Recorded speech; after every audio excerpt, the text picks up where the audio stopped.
안녕하세요. 오틀리 그룹의 2025년 3분기 실적 오늘 좀 깊이 들어가 볼 텐데요.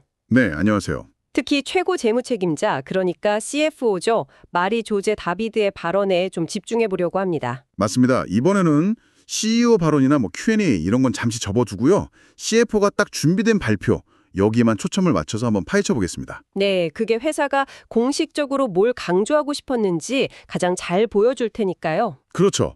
CFO가 이번 분기를 상장 이후 최고의 성과라고 아주 자신 있게 평가했거든요. 최고의 성과, 그 표현이 상당히 귀에 꽂히는데요. 아무래도 가장 큰 뉴스는 역시 그 흑자 전환 소식 아니겠습니까? 네, 맞아요. 조정 EBDI 이게 310만 달러 흑자를 기록했죠. 야, 작년 같은 기간에는 820만 달러 넘게 적자였는데 정말 큰 변화인데요. 네, 그렇죠. 이게 정말 극적인 개선인데 어떻게 가능했는지 CFO가 설명을 했어요. 슬라이드 26에서요. 아, 네네. 어떻게 가능했던 건가요? 크게 보면 두 가지 요인입니다. 첫째는 매출 총 이익 자체가 430만 달러 늘어난 거. 매출 총이익 침가. 네. 그리고 두 번째는 판매 관리비, 흔히 SG&A라고 하죠. 이걸 포함한 기타 비용을 무려 380만 달러나 줄인 덕분입니다. 와, 기용 절감이 상당했군요. 380만 달러면 그 SG&A 감소는 구체적으로 어떤 노력의 결과라고 하던가요? 이게 뭐 그냥 일시적으로 쥐어짠 건 아닐까 싶기도 하고요. CFO는 그 부분을 좀 강조했는데요. 목적에 맞는, 그러니까 fit for purpose 비용 구조를 만들려고 계속 노력해온 결과다 이렇게요. Fit for purpose, 목적에 맞는 구조. 네, 지난 분기에도 얘기했던 간접 구매 비용 절감 이런 구체적인 조치들이 이제 효과를 보고 있다는 거죠. 아하. 다만 환율 변동이 좀 안 좋게 작용해서 그 절감 효과가 일부 상쇄되긴 했다 이런 언급도 있었습니다. 그렇군요. 중요한 건 이게 일회성이라기보다는 뭔가 구조적인 효율화를 추구하는 과정에서 나온 성과다라는 뉘앙스였어요. 구조적인 효율화라면 그건 긍정적으로 보이네요. 근데 또 너무 비용만 줄이다 보면 뭐랄까 장기적인 성장에 필요한 투자까지 줄이는 건 아닐까 뭐 그런 걱정도 살짝 들긴 하는데요. 네, 충분히 그럴 수 있죠. CFO 발언만으로는 세세한 내역까지 다 알 수는 없지만 그 fit for purpose라는 표현 자체가 무조건적인 삭감이 아니라 현재 사업 규모나 전략에 맞게 최적화된 구조를 찾고 있다는 의미로 해석할 수 있을 것 같아요. 최적화. 네, 앞으로도 이런 기조를 유지하면서 또 성장을 위한 투자는 제대로 하는지 이건 좀 지켜봐야 할 부분이긴 합니다. 그렇군요. 알겠습니다. 그럼 흑자 전환의 다른 한 축, 그 매출 총이익 증가로 한번 넘어가 보죠. 슬라이드 23에 보면 전체 매출액은 보고 기준으로 7.1%, 네. 환율 효과 빼고 고정 환율 기준으로는 3.8% 증가했어요. 이 성장은 어디서 온 걸까요? 네. CFO가 슬라이드 24에서 그 요인들을 좀 자세히 설명했는데요. 핵심은 역시 판매량, 볼륨입니다. 판매량이요? 네, 판매량이 6.6% 증가했어요. 그러니까 오틀리 제품에 대한 수요 자체는 꾸준히 늘고 있다. 이렇게 볼 수 있는 거죠. 긍정적인 신호입니다. 근데 판매량이 6.6%나 늘었는데 왜 고정 환율 기준 매출 성장은 3.8%에 그쳤을까요? 이게 한 3%포인트 가까이 차이가 나는데요. 예리하신데요. 바로 그 가격 제품 믹스, 프라이스 믹스 요인이 발목을 잡았습니다. 이게 마이너스 2.8%로 작용했어요. 마이너스 2.8%요? 네. 그러니까 제품은 더 많이 팔았는데 개당 평균 판매가가 좀 내려갔거나 아니면 상대적으로 마진이 좀 낮은 제품 비중이 높아졌을 수 있다는 거죠. 아하, 판매량 증가 효과를 좀 까먹었네요. 그렇죠. 거기에 이제 환율 효과가 다행히 좀 유리하게 작용해서 플러스 3.2%, 그게 더해져서 최종 보고 기준 매출 성장률 7.1%가 나온 겁니다. 그 가격 제품 믹스가 마이너스라는 점이 조금 마음에 걸리네요. 이게 뭐 경쟁이 심해져서 가격을 내린 건지 아니면 프로모션이나 좀 저가 제품 판매가 늘어난 건지 CFO가 구체적으로 설명한 게 있나요? 그 부분에 대한 좀 더 자세한 얘기는 매출 총이익률 설명에서 나옵니다. 그쪽으로 넘어가 볼까요? 네, 좋습니다. 슬라이드 25를 보면 매출 총이익률이 29.8%예요. 작년 3분기랑 똑같습니다. 똑같다고요? 네. 근데 이 변동 없음 뒤에 사실은 정말 여러 가지 이야기가 숨어 있어요. 아, 겉보기엔 같지만 속은 다르다. 이 말씀이시죠. 어떤 요인들이 막 줄다리기를 한 건가요? 네, 맞습니다. 여러 긍정적인 요인이랑 부정적인 요인이 막 서로 상쇄된 결과인데요. 일단 좋은 쪽부터 보면 생산 효율성 개선이랑 흡수 효과가 좀 돋보입니다. 흡수 효과요. 네, 이게 플러스 60bp, 그러니까 0.6%포인트 정도 마진 개선 효과를 가져왔어요. 여기서 흡수 효과라는 건 뭐 공장 가동률이 높아지면 단위당 고정비 부담이 줄어드는 걸 말하는데요. 아, 네네. 특히 작년에 싱가포르 공장 문 닫았잖아요. 그러면서 생산 효율 높인 효과가 좀 반영된 걸로 보입니다. 생산 쪽에서는 효율이 좋아졌군요. 그럼 반대로 마진을 깎아먹은 요인은 뭐였을까요? 역시 가장 큰 건 인플레이션 압력입니다. 이게 마이너스 90bp, 그러니까 0.9%포인트 하락 요인이었는데요. 주로 유럽 공급망 쪽 인건비가 오른 탓이라고 합니다. 인건비 상승. 그리고 또 하나 주목할 점이 있어요. 북미 지역 판매량 감소로 인한 부정적인 영향인데요. 단순히 물량이 줄어서 흡수 효과가 감소한 것 말고도 예상보다 못 봤던 공급자 위약금, 그러니까 서플라이어 페널티스가 발생했다고 CFO가 밝혔습니다. 공급업체 위약금이요? 그건 또 왜 발생한 거죠? 북미 물량 감소랑 관련이 있는 건가요? 네, 그럴 가능성이 아주 높아 보입니다. 북미 판매량이 줄면서 아마 사전에 계약했던 최소 구매 물량, 이걸 못 채워서 위약금이 발생했을 수 있죠. 아, 계약 물량 미달. 네, CFO는 이게 뭐 미지급금 최종 정산하는 트루업 과정에서 발생했고 4분기에는 좀 줄어들 거다 이렇게 예상은 했어요. 근데 어쨌든 예상치 못한 비용이 발생했다는 건 북미 시장 상황이 여전히 좀 어렵다는 걸 보여주는 거죠. 그렇군요. 상당히 좀 예상 밖의 변수였네요. 그럼 아까 얘기했던 가격 제품 믹스, 이건 마진율에 어떤 영향을 줬나요? 이게 또 흥미로운데요. 가격 제품 믹스는 전체 마진율에는 거의 영향을 안 줬습니다. 중립적이었어요. 아, 그래요? 네, CFO 설명을 들어보면 유럽이랑 인터내셔널 지역에서 전략적으로 제품 믹스를 잘 관리하고 또 북미에서는 고객 믹스를 개선한 좋은 효과가 있었대요. 네. 근데 중국 지역에서 좀 안 좋은 제품 믹스 효과가 나타나면서 이게 서로 상쇄된 거죠. 마지막으로 환율 변동은 플러스 30bp, 0.3%포인트 정도 마진 개선에 기여했습니다. 아, 복잡하네요. 그렇죠. 정리하면 마진율이 그냥 제자리 걸음처럼 보이지만 그 속을 들여다보면 생산 효율 개선이라는 내부적인 노력, 그리고 인플레이션이나 북미 문제 같은 외부적, 지역적 악재가 아주 팽팽하게 맞선 결과다 이렇게 볼 수 있습니다. 아직은 내부 개선 효과만으로는 모든 어려움을 다 상쇄하기에는 좀 부족했다. 이런 신호로도 읽히고요. 네, 내부적으로 통제 가능한 부분은 개선했지만 외부 요인, 뭐 인플레이션이나 북미 수요 같은 데는 여전히 영향을 받고 있다 이런 거군요. 그럼 지역별 실적을 좀 더 자세히 볼 필요가 있겠네요. CFO가 밝힌 지역별 성과는 어땠습니까? 네, 슬라이드 27에서 지역별 조정 EBTI 실적을 공개했는데요. 정말 희비가 엇갈립니다. 시비가 엇갈린다. 네, 가장 좋은 소식은 유럽 및 인터내셔널 지역이에요. 판매량이 무려 7.4%나 증가하면서 조정 EBTI가 950만 달러나 늘었습니다. 엄청나죠? 와, 950만 달러 증가? 네, CFO는 이 지역에서 오틀리의 그 성장 전략, 플레이북이라고 하죠. 이게 제대로 먹히고 있다는 증거다. 라면서 자신감을 보였어요. 유럽 인터내셔널이 확실히 성장을 이끌었군요. 반면에 북미는 어땠나요? 아까 마진율 얘기할 때도 좀 안 좋은 얘기가 있었는데요. 북미는 예상대로 좀 어려움을 겪었습니다. 주요 고객사 중 한 곳이 자체적으로 공급 전략을 변경하면서 오틀리로부터 구매를 줄인 게 결정타였어요. 아, 고객사 이슈군요. 네. 그래서 매출이 10.1%나 감소했고 조정 EBTI 역시 450만 달러 줄었습니다. 아까 말씀드린 그 공급업체 위약금 문제도 이것과 무관하지 않아 보이고요. 특정 고객사 영향이 컸네요. 그럼 중국 시장은 어땠습니까? 요즘 중국 경제 상황에 대한 우려가 많은데 오틀리는 괜찮았나요? 이게 또 의외인데요. 중화권 실적은 굉장히 좋았습니다. 고정 환율 기준으로 매출이 무려 28.7%나 증가했어요.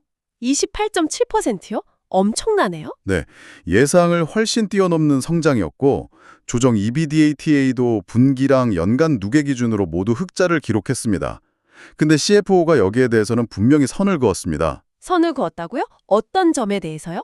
이 높은 성장이 주로 고객사들의 주문 시점, 그러니까 타이밍 오브 커스터머 오더즈 영향이 크다는 점을 아주 명확히 했어요. 아, 주문 시점. 네, 쉽게 말하면 4분기에 들어올 수도 있었던 주문 일부가 3분기에 좀 앞당겨져서 들어왔다는 거죠. 그래서 4분기에는 3분기만큼 그렇게 강한 매출을 기대하지 않는다라고 솔직하게 밝혔습니다. 아하, 일시적인 요인일 수 있다. 이 점을 인정한 거군요. 그렇죠.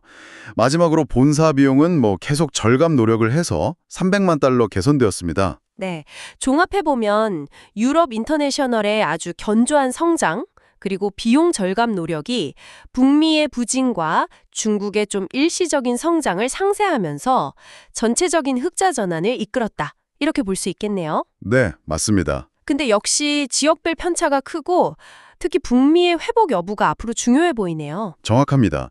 이제 수익성 다음으로 중요한 현금 흐름을 좀 살펴봐야겠죠. 이익을 내는 것도 중요하지만 실제 현금을 잘 관리하고 있는지도 봐야 하니까요. 그렇죠. CFO는 이 부분에 대해서는 상당히 긍정적인 평가를 내렸습니다. 현금 흐름은 어땠나요? 흑자 전환했으니까 현금 흐름도 좋았을 것 같은데요. 3분기 잉여 현금 흐름, 그러니까 프리 캐시 플로우죠. 기업이 영업으로 벌어들인 현금에서 설비 투자 같은 거 빼고 실제 남은 현금, 이게 500만 달러 순 유출이었습니다. 아, 아직은 유출이네요. 네, 아직 플러스는 아니지만 작년 3분기에는 이게 2,700만 달러 순 유출이었거든요. 아, 거기에 비하면 무려 2,200만 달러나 개선된 수치입니다. 계산폭이 어마어마하죠. 와, 적자폭이 정말 크게 줄었네요. 무엇이 이런 개선을 가능하게 했습니까? CFO는 운전자본 관리, 워킹 캐피털 관리가 핵심 동력이었다고 설명했습니다. 운전자본 관리요? 네, 운전자본이라는 게 쉽게 말하면 회사가 영업활동을 위해 깔아두는 돈 같은 건데요. 재고나 받을 돈, 매출 채권, 줄 돈, 매입 채무 이런 걸 얼마나 효율적으로 관리하느냐가 중요합니다. 네. 연간 누계 기준으로 이 운전자본 관리를 잘해서 2천만 달러의 현금 유입 효과를 만들어냈다고 해요. 2천만 달러 유입 효과. 특히 주목할 만한 지표가 현금 전환 주기, 캐시 컨버전 사이클, CCC인데요. CCC요? 네, 이게 뭐냐면 재고를 사와서 제품으로 만들어서 팔고 그 돈을 회수하기까지 걸리는 총시간, 이걸 의미하는데요. 이 CCC가 40일 미만으로 단축됐다고 합니다. 40일 미만. 네, 이게 IPO 이후 최저 수준이래요. 와, IPO 이후 최저 수준. 네, CCC가 짧아졌다는 건 그만큼 회사의 운영 효율성, 그러니까 재고 관리나 대금 회수 능력이 눈에 띄게 좋아졌다는 아주 명확한 증거입니다. 그러니까 단순히 이익만 개선된 게 아니라 실제 사업 운영의 효율성, 현금을 만들어내는 능력 자체가 좋아졌다는 거군요. 이건 정말 긍정적인 신호 같은데요. 맞습니다. CFO 역시 이 점을 굉장히 강조하면서 앞으로도 이 운전 자본 관리 측면에서는 개선의 여지가 더 남아있다. 이렇게 자신감을 보였어요. 아하, 개선 여지가 더 있다. 네, 이건 단순히 비용 절감에만 의존하는 게 아니라 운영 효율화를 통해서 지속 가능한 수익성 개선을 추구하고 있다는 점을 보여주는 거죠. 네, 운영 효율성 개선과 함께 최근에 오틀리가 부채 구조를 바꾸는 등 재무 구조 자체를 좀 손봤다는 소식도 있었잖아요. 이 부분에 대해서 CFO는 어떤 설명을 했나요? 네, 맞아요. 9월에 발표하고 10월 초에 마무리된 몇 가지 중요한 금융 거래들이 있었습니다. 슬라이드 29에서 CFO가 설명한 내용을 보면요. 우선 리볼빙 신용공여, 이게 일종의 마이너스 통장 같은 건데 그 한도를 7억 5천만 스웨덴 크로나로 줄였습니다. 한도를 줄였다. 네, 회사가 자산을 많이 안 가지는 자산 경량화 전략으로 가면서 이제 불필요해진 한도를 조정한 거죠. 아하. 동시에 17억 스웨덴 크로나 규모의 북유럽 채권을 새로 발행했어요. 이걸로 기존에 있던 조건이 좀 덜 유리했던 텀론 비부채를 조기에 상환했습니다. 아, 빚을 갈아탔군요. 그렇죠.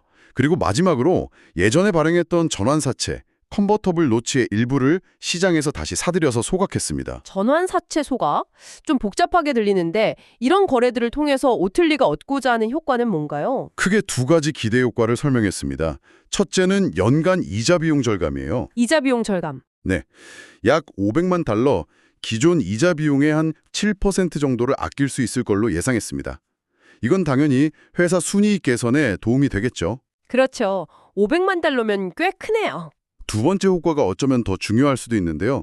바로 잠재적 주식 희석, 포텐셜 다일루션 위험 감소입니다. 주식 희석 위험 감소요? 네, 전환사채라는 게 나중에 주식으로 바뀔 수 있는 권리가 붙어 있잖아요. 네. 그래서 만약에 이게 다 주식으로 전환되면 기존 주주들의 주식 가치가 희석될 수 있거든요. 그렇죠. 이번에 일부를 사서 소각함으로써 미래의 주식으로 전환될 수 있는 잠재적인 주식 수를 약 4천만 주 줄였습니다. 이게 전체 전환 가능 물량의 한 10% 정도 되고 미국 주식 예탁증서 ADS 기준으로는 약 200만 주 정도 됩니다. 아, 그러니까 미리 좀 관리를 한 거네요. 네, 주주 가치 보호 측면에서 상당히 의미 있는 조치라고 알 수 있습니다. 그러니까 정리하면 이자 부담도 줄이고 재무 구조 안정화시키면서 동시에 주주들이 우려할 수 있는 주식 가치 희석 문제까지 선제적으로 관리했다. 이런 거군요. 네, 맞습니다. 재무적으로 상당히 전략적인 움직임으로 보이네요. 네.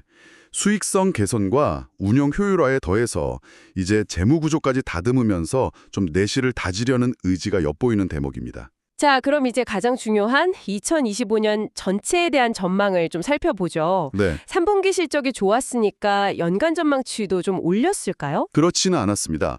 CFO는 슬라이드 30에서 주요 연간 가이던스를 유지한다고 밝혔습니다. 아, 유지. 네. 다만 그 안에서 몇 가지 좀 주목할 만한 뉘앙스 변화가 있어요. 가이던스 유지가 핵심이군요. 어떤 점들을 좀 눈여겨봐야 할까요? 우선 고정 환율 기존 연간 매출 성장률 전망은 0%에서 플러스 1% 범위. 이걸 그대로 유지했습니다. 네. 근데 이게 연초부터 3분기까지 누적 성장률이 1.4%였고 네. 3분기만 보면 3.8%였잖아요. 그렇죠. 근데 연간 전망치가 이것보다 낮다는 게 좀 의아할 수 있죠. CFO는 그 이후로 아까 말씀드린 중화권 매출의 일부가 3분기로 땡겨졌기 때문에 4분기에는 그만큼 줄어들 걸로 예상하기 때문에 시프트인 타이밍 이렇게 설명했습니다. 아, 중국 실적의 그 시점 이동 효과를 반영해서 연간 전망은 좀 보수적으로 유지했다 이런 거군요. 네, 그렇습니다. 환율 영향 전망은 연간 매출의 약 2.5%피 정도 긍정적 영향을 줄 걸로 기존 1.5%피보다는 약간 올렸고요. 자본 지출 캐펙스 전망은 약 2천만 달러로 유지했습니다. 네. 가장 중요한 조정 이비다 가이던스인데요. 연간 500만 달러에서 1,500만 달러 범위는 유지했습니다. 네, 500만에서 1,500만 달러. 하지만 여기서 정말 중요한 포인트가 있어요. CFO가 연간 누계 실적과 4분기 전망을 고려할 때 최종 결과가 가이던스 범위의 하단, 버텀 F, 그러니까 500만 달러에서 1,000만 달러 그 사이에 가까울 가능성이 높다. 이렇게 덧붙였다는 점입니다. 오, 가이던스 범위는 유지했지만 실제로는 그 중간값 아래쪽을 예상한다고요? 이건 뭐랄까, 시장 기대치를 살짝 낮추는 발언으로 들리는데요? 정확히 보셨습니다. 3분기 실적 발표 후에 시장의 기대감이 너무 높아지는 걸 좀 경계하면서 현실적인 전망치를 제시한 걸로 해석됩니다. 중화권 매출의 분기간 이동 효과라든지 아직 완전히 해소되지 않은 북미 시장의 불확실성, 이런 것들을 감안한 좀 신중한 접근이라고 볼 수 있겠죠? 그렇군요. 오늘 오틀리 CFO의 발표 내용을 통해서 정말 많은 정보를 얻었네요. 그 IPO 이후 첫 분기 흑자라는 기념비적인 성과부터 또 눈에 띄게 개선된 현금 흐름 관리 능력, 겉보기와는 달리 아주 복잡했던 마진율 이야기, 그리고 재무구조 개선 노력, 그리고 또 마지막에는 좀 신중하게 제시된 연말 전망까지. 네. 결국 CFO가 전하는 메시지를 요약하면 중요한 턴어라운드 국면에 진입했고 수익성과 현금 흐름에서 분명한 성과를 내고 있지만 북미의 도전 과제나 특정 지역의 일시적 요인 같은 것들 때문에 아직 완전히 안정적인 성장 궤도에 올랐다고 보긴 이르다. 하지만 올바른 방향으로 가고 있다. 이 정도로 해석할 수 있겠군요. 아주 적절한 요약입니다. CFO의 발언은 단순히 좋은 숫자만 보여주려고 하기보다는 북미 고객사 이슈로 인한 예상치 못한 위약금 발생이라든지 아니면 지역별 실적 편차 같은 현실적인 어려움도 비교적 솔직하게 드러냈어요. 네, 그런 부분이 인상적이었습니다. 특히 연간 이익 전망치 하단 가능성을 언급하면서 시장의 눈높이를 관리하는 모습은 재무 책임자로서의 어떤 노련함을 보여주는 부분이기도 하고요. 긍정적인 성과 속에서도 아직 남아있는 과제들을 잘 인지하고 있다. 이런 신호를 준 거죠. 네. CFO는 특히 현금 흐름 관리, 그중에서도 운전자본 관리에서 개선의 여지가 아직 더 남아있다고 자신감을 보였는데요. 네, 그랬죠. 앞으로 오틀리가 재고 수준을 더 최적화한다든지 아니면 매출 대금을 더 빨리 회수한다든지 혹은 매입 대금 지급 조건을 더 유리하게 가져간다든지 구체적으로 어떤 카드를 꺼내서 이 남아있는 개선의 여지를 현실로 만들고 현금 창출 능력을 더욱 강화해 나갈지 지켜보는 것도 상당히 흥미로울 것 같습니다. 여러분은 오틀리가 다음 분기에 어떤 모습을 보여줄 것으로 기대하시나요? 네, 그 부분이 앞으로의 관전 포인트가 되겠네요. 오늘 저희와 함께 오틀리의 재무성과 속 숨겨진 이야기들을 탐구해 주셔서 감사합니다. 다음에 또 흥미로운 분석으로 찾아뵙겠습니다. 네, 감사합니다.